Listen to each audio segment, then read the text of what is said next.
Comme je le disais tantôt, savoir poser des questions va vous permettre de pouvoir bénéficier du maximum de connaissances d'un domaine précis. Ça va aussi vous permettre que lorsque vous allez dans un autre écosystème et que vous avez un débat avec des amis, des frères, de pouvoir tirer ce qu'il en était par rapport à ce qui est dit et de pouvoir créer vous-même une propre synthèse et de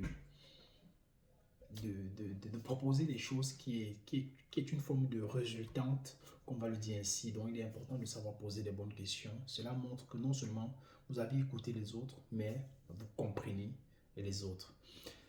En communication, il est très important de s'exprimer clairement ses idées, ses pensées, ainsi que ses émotions.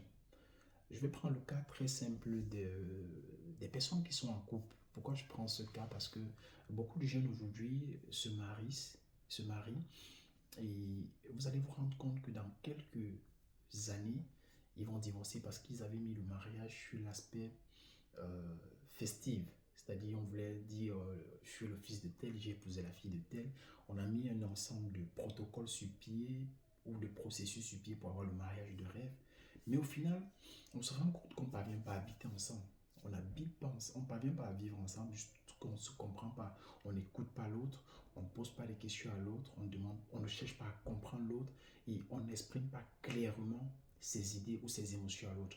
Pour rebondir sur les émotions, pour l'exemple du mariage, pour moi, il faut comprendre les émotions de l'autre. Il faut savoir que la personne peut vous faire passer un message non verbal au travers d'une gestuelle, au travers d'un plat qu'elle vous sert peut-être à froid, mais en tant que bon communicateur, vous n'allez pas directement sur la défensive, c'est essayer de ramener la personne, de comprendre ce que cette personne-là vous fait passer comme message. Donc, voilà ainsi l'ensemble des 5 éléments pour cette vidéo, peut-être un peu très longue.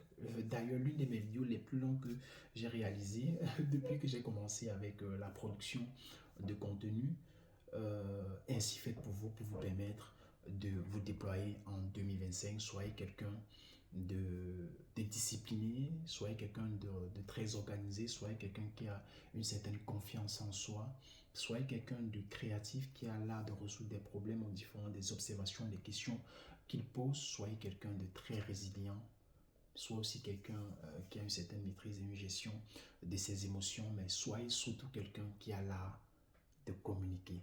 Le sommeil, c'est pour les faibles, les faibles. Donc, merci de rester scotché sur cette page du valorisateur, de partager, de liker, de mettre en favori pour ne rien manquer.